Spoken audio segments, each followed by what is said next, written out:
خانہ کعبہ کی چابیاں جن کے ہاتھوں میں آج بھی ہیں سبحان اللہ. وہ حضرت شیخ شیبی ان کا نام ہے. شیخ شیبی. وہ بمبئی تشریف لائے تھے ٹھیک.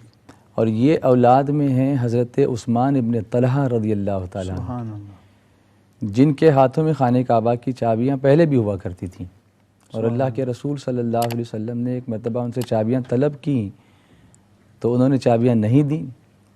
اس وقت حضور علیہ الصلوۃ والتسلیم نے ان سے فرمایا تھا کہ عثمان، اس دن کیا ہوگا جب یہ چابیاں میرے پاس ہوں گی اور میں یہ چابیاں تم کو دوں گا. اللہ. سبحان اللہ. سرکار علیہ الصلوۃ والتسلیم نے یہ فرمایا، اور میرے آقا علیہ الصلوۃ والتسلیم کا فرمانا سبحان اللہ.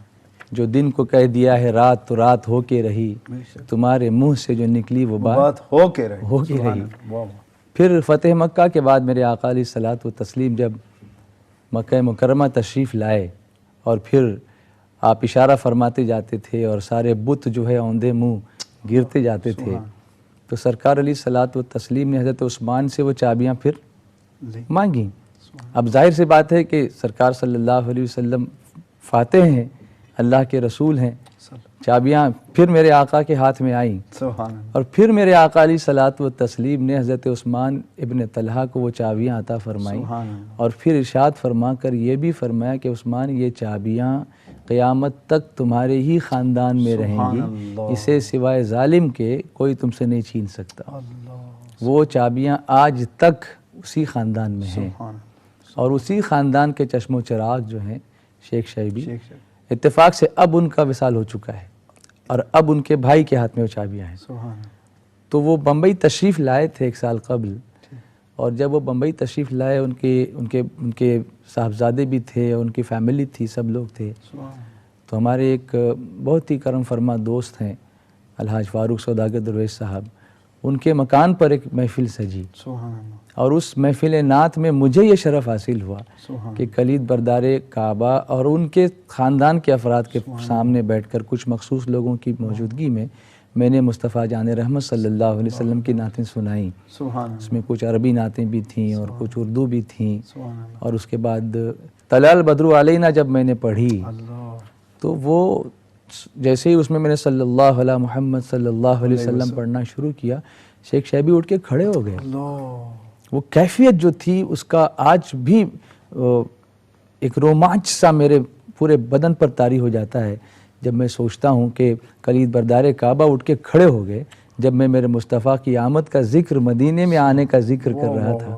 طلع البدر علینا من ثنیۃ الوداع وجب الشکر علینا ما دعا للہ داعی. سبحان اللہ. اٹھ کر کھڑے ہو گئے، سارا مجمع اٹھ کے کھڑا ہوا. سبحان اللہ. ایسا لگ رہا تھا جیسے سرکار تشریف لائے ہوں. الحمدللہ. اب اللہ اس کا رسول بہتر جانے کیا کیفیت تھی. وہ ایک محفل ہوئی، اس کے بعد دوبارہ ان کا بمبئی آنا ہوا. سبحان اللہ. دوبارہ ان کے سامنے محفل سجانے کا سبحان موقع اللہ. مجھے میسر ہے. 2 مرتبہ یہ شرف مجھے حاصل ہوا. سبحان اللہ.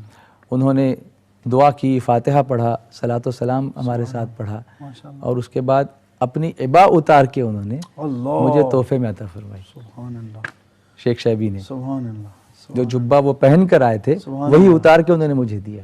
الحمدللہ. یعنی آقا کی وہ سنت بھی جو حضرت حسان بن ثابت جی سبحان اللہ کے لیے آقا صلی اللہ علیہ وسلم نے وہ بھی انہوں نے تو وہ بھی انہوں نے آپ کے لیے وہ. اور اس وقت جو ہے ان لوگوں نے مجھ سے کہا تھا کہ آپ مکہ مکرمہ آئیں، انشاءاللہ ہم آپ کو یہ موقع ضرور دیں گے کہ جب غسل کعبہ ہوتا ہے تو اس وقت کچھ چند مخصوص لوگوں کو خانہ کعبہ کے اندر حاضری کا شرف حاصل ہوتا ہے، تو آپ آئیں تو انشاءاللہ ہم آپ کے لیے انتظام کریں گے. واہ واہ واہ. سبحان. پھر یہ ہوا کہ وہ موقع آنے سے پہلے، شعبان المعظم آنے سے پہلے شیخ شیبی کا انتقال ہوا، لیکن ان کے جو صاحبزادے تھے انہوں نے اپنے والد کا جو وعدہ تھا وہ پورا کیا. واہ واہ. اور وہ انتظامات انہوں نے کیے. میرے لیے مخصوص پاس انہوں نے ایشو کیا جس کی کاپی بھی میرے پاس موجود ہے. اس وقت نہیں ہے لیکن گھر پہ موجود ہے میرے پاس.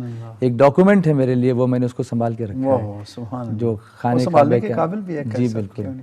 تو اس وقت کی جو کیفیت تھی خانہ کعبہ کی حاضری کی، میں بمبئی سے نکلا اس وقت بھی میں 3 ہی دن کے لیے گیا تھا. سبحان اللہ. مطلب بزی دن تھے اسکول کے، چھٹیوں کا موقع نہیں تھا، لیکن یہ اتنی بڑی سعادت تھی کہ اس کے لیے قربانی دے. ظاہر سی بات ہے کہ ایک لائف ٹائم اچیومنٹ ہے یہ الحمدللہ. تو میں سیدھے میں مدینہ منورہ پہلے پہنچا. سبحان اللہ. وہاں پہنچ کر شب جمعہ تھی، شب جمعہ میں میں نے ساری رات مسجد نبوی شریف میں بارگاہ رسالت میں آپ صلی اللہ علیہ وسلم میں جو کچھ مجھ سے میسر آیا وہ کرتے ہوئے میں نے عبادت درود و سلام پڑھنے میں گزارا، وہاں بھی نعتیں پڑھی، آقا کو نعتیں سنائی، اور اس کے بعد فجر کی نماز کے بعد سرکار علیہ الصلوۃ والتسلیم کی بارگاہ میں حاضری دی۔ اس کے بعد جمعہ کے بعد میں سید الشہداء سیدنا امیر حمزہ رضی اللہ تعالیٰ عنہ کے مزار پر پہنچا، اور وہاں سے میں نے احرام پہن کر نیت احرام کی جو ہے میقات سے کر کے میں وہاں سے نکلا، اور سیدنا صدیق اکبر رضی اللہ تعالیٰ عنہ کی طرف سے میں نے عمرے کی نیت کی، سبحان اللہ، کیونکہ امیر سنی دعوت اسلامی مولانا محمد شاکر صاحب نے مجھے نصیحت کی تھی کہ خانہ کعبہ کی حاضری چاہتے ہو صدیق اکبر کا وسیلہ پکڑ لو، انشاءاللہ تمہیں حاضری نصیب ہو جائے گی۔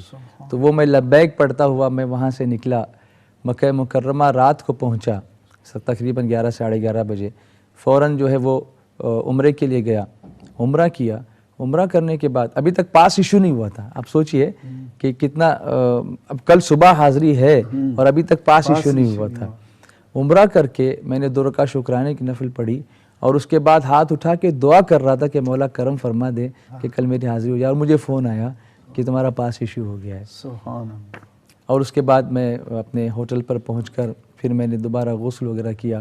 صبح فجر کی نماز کے بعد میں حاضری کے لیے تیار ہو کر کے خانہ کعبہ کے سامنے پہنچا، تو پہلے میں کعبے کے دروازے کے سامنے جا کر کھڑا ہوا، اور اس وقت جو کیفیت تھی، پورا حرم جو ہے پیک تھا، لوگ انتظار کر رہے تھے کہ دروازہ کھلے گا تو ہم اس منظر کو دیکھیں گے کہ جب رحمت کا دروازہ کھلتا ہے تو کیا عالم ہوتا ہے، کریم اپنے گھر کا دروازہ کھولتا ہے تو کیا عالم ہوتا ہے۔ میں اس منظر کو اپنی آنکھوں میں آج بھی محسوس کرتا ہوں، اس کی لذت، اس کی حلاوت، اس کی برکت اور اس کی ٹھنڈک ابھی تک میرے سینے میں، میرے قلب میں، میرے جگر میں، میری آنکھوں میں محفوظ ہے، اور میں اس منظر کو شاید کہ یقیناً کبھی نہیں بھلا سکوں گا۔ جیسے ہی دروازہ کھلا ہے کعبے کا، لوگ کھڑے تھے، اور ایک آواز ہو کر سارے حرم نے جو ہے وہ آواز لگائی، اللہ اکبر، ایسے ہاتھ اٹھے، اللہ اکبر، اللہ اکبر، اللہ اکبر، پورا حرم گونج اٹھا، اور کسی کی آنکھوں سے کوئی آنکھ ایسی نہیں تھی جو نم نہ ہوئی ہو، اشکبار نہ ہوئی ہو، سارے لوگ رونے لگے، کوئی یا اللہ، یا رحمان، یا رحیم، استغفر اللہ، یا ارحم الراحمین، لا الہ الا اللہ، محمد رسول اللہ، یا اللہ، اللہ ربنا آتنا فی الدنیا حسنہ وفی الآخرۃ حسنہ۔ کوئی اولاد مانگ رہا ہے، کوئی دعا مانگ رہا ہے، کوئی شفا مانگ رہا ہے، کوئی روزی مانگ رہا ہے، مانگ رہے تھے لوگ، اور سب رو رہے تھے۔ وہ کیفیت بڑی عجیب سی کیفیت تھی۔ اس کے بعد ہمیں ایک مخصوص جگہ پر بٹھایا گیا، پاس لے کر کے وہاں سے چھوڑا گیا، طواف روک دیا گیا تھا، ملٹری کھڑی تھی، پیسیج بنا دیا گیا تھا جانے کا، لوگوں کو پیچھے ہٹا دیا گیا۔ پھر مقام مستجاب کے پاس جہاں رکن یمانی ہے، رکن یمانی پر ہمیں 2 رکعت پڑھنے کا موقع میسر آیا، سبحان اللہ، اور 2 رکعت نماز وہاں پڑھی۔ حضرت آدم علیہ السلام کا مصلی وہاں تھا، سبحان اللہ، وہاں وہ نماز پڑھی۔ اس کے بعد مقام مستجاب سے دعا مانگتا ہوا آگے گزرا۔ حجر اسود اور میں، بیچ میں کوئی نہیں۔ اب دیکھیے، اور لمحوں پر اگر آپ جاتے ہیں تو حجر اسود کو چومنے کے لیے تو لوگ کیا نہیں کرتے ہیں، لیکن تنہا میں تھا اور حجر اسود میرے سامنے تھا۔ میں جی بھر کے بوسہ لیا، سنت کے مطابق دعائیں پڑھیں، درود پڑھتا رہا، آنسو نکلتے رہے، اور پھر اس کے بعد میں اس دروازے سے خانہ کعبہ کے اندر داخل ہوا۔ دل بھر آ رہا اس وقت بھی، میں بیان نہیں کر سکتا وہ لمحہ کہ میں جب اندر داخل ہوا ہوں۔ اور اتفاق اور نصیب کی بات یہ تھی کہ سامنے دروازے کے بالکل سامنے والی جو دیوار ہے، وہاں حضور علیہ الصلوۃ والتسلیم کا مصلی ہے، اور اس مصلی کا نشان جو ہے وہاں پہ بنا ہوا ہے۔ مجھے اسی کے قریب جگہ مل گئی۔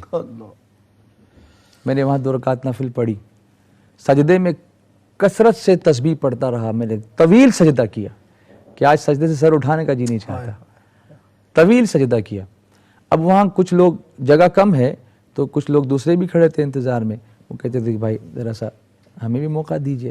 میں ہٹا، دوسرے شخص کو موقع دیا، میں نے تھوڑا سا قریب اور جگہ مل گئی، 2 رکعت اور پڑھی، تھوڑی سی قریب جگہ اور مل گئی، 2 رکعت اور پڑھی۔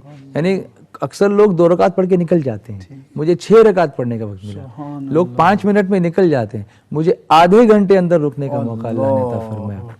اور اس وقت میں تمام احباب کے لیے جو جو نام یاد آئے نام یاد کر کے، نام نہیں یاد آئے تو چہرے یاد کر کے، چہرے نہیں یاد آئے تو جگہ یاد کر کے سب کے لیے دعا کرتا رہا. سب کے لیے مغفرت کی، ساری امت کے لیے میں نے الحمدللہ دعا کی. اور اس کے بعد اشکبار آنکھوں سے میں جب باہر نکلا، پورا خوشبو میں نہا گیا تھا. مجھے دیواریں بھی صاف کرنے کا موقع ملا، کعبے کی دیواروں کو اندر سے، کیونکہ غسل کعبہ ہوا تھا تو اس کو کپڑے سے صاف کرنے کا موقع اللہ نے عطا فرمایا. وہ شرف حاصل کر کے میں باہر نکلا. لوگ نظارہ دیکھ رہے تھے کہ لوگ باہر نکل رہے ہیں. میں نیچے اترا. نیچے اترنے کے بعد لوگ طواف کر رہے تھے. میں نے فوراً طواف کی نیت کر لی کہ شکرانے میں ایک طواف کروں گا. فوراً طواف کی نیت کر لی میں نے. طواف کرتے کرتے لوگ مجھے گلے لگانے لگے. کوئی پیشانی چومتا ہے تو کوئی ہاتھ چومتا ہے تو کوئی. میں نے کہا بھائی یہ ایسا میرے ساتھ تم کیوں کر رہے ہو؟ کہا آپ اندر سے ہو کر کے آئے ہیں تو کچھ نہیں تو ہمیں یہ تھوڑا ٹچ تو کرنے دو کہ جہاں آپ ٹچ کر کے آئے ہیں تو کم سے کم کچھ تو تبرک ہمیں مل جائے. اور اتنی دعائیں. اس دن سارا دن میں صرف روتا رہا ہوں، صرف اس لیے کہ اللہ نے اتنا بڑا کرم فرمایا. یہی اساس عمل ہے میری، اسی سے بگڑی بنی ہے میری.